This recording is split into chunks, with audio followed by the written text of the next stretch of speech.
again, thank you very much for doing this. As you can clearly see, I'm not a skilled interviewer. I'm not a skilled interviewee. So I've no idea how any of this will go.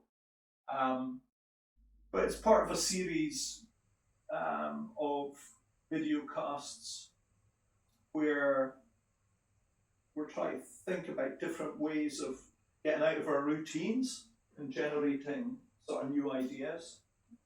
So I ask everybody the same question.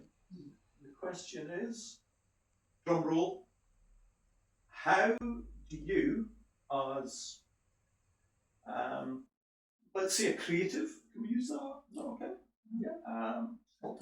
Sculptor, go about generating new pieces, having new ideas, how you move out of your habitual sort of ways of doing things to create new work. How does that process work for you?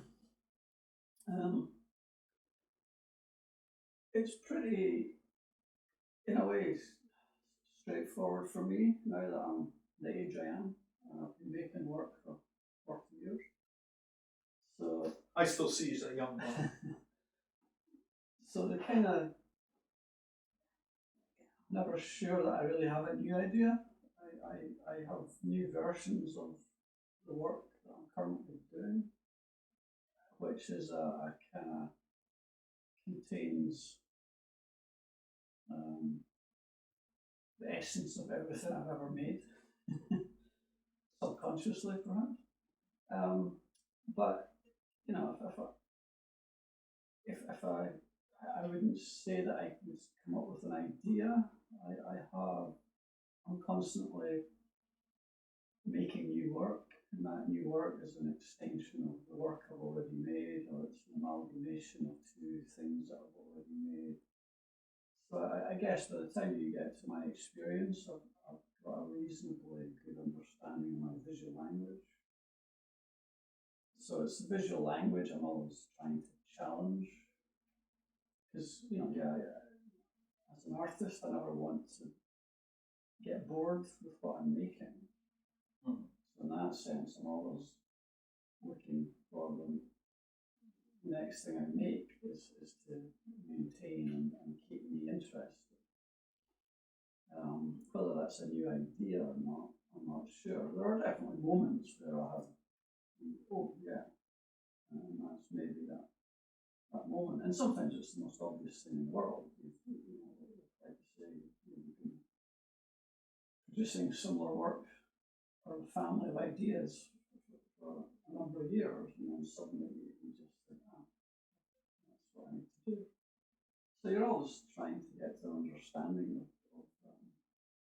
what it is you're doing. And those little shifts to the external person can seem quite minimal, but to the artist, a little shift can seem quite monumental.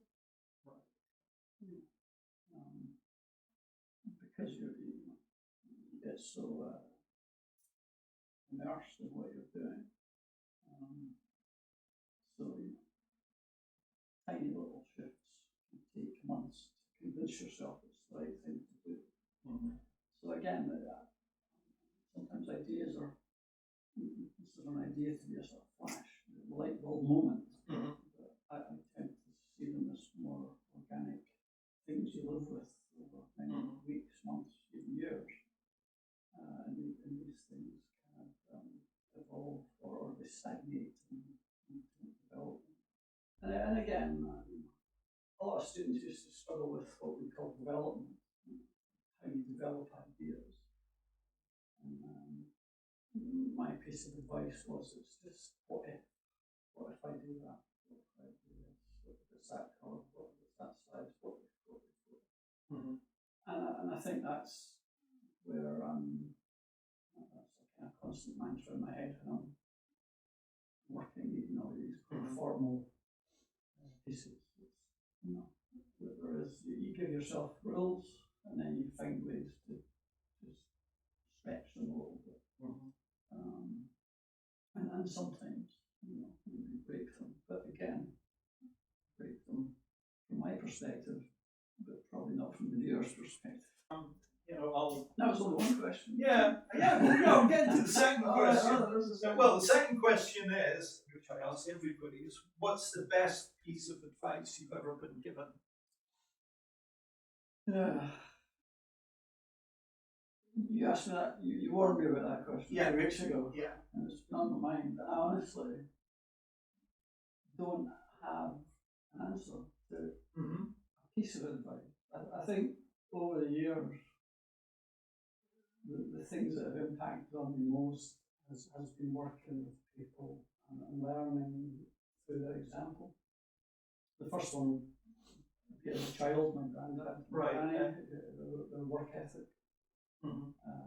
My granny's work ethic and my granddad helping in the garden, and just the whole notion of work as pleasure. Mm-hmm. And I think that was instilled in me from an early age. You know.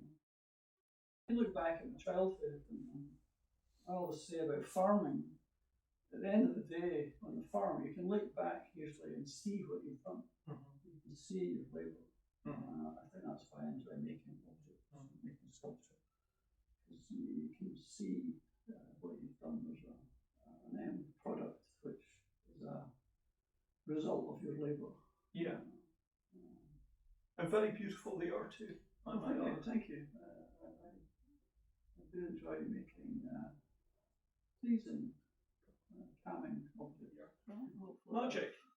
Yeah. So, I didn't get any advice out of you, did I? No, Yeah, it was like, wasn't it? You know, I could see where. I'm retired from tutorials. All right, okay.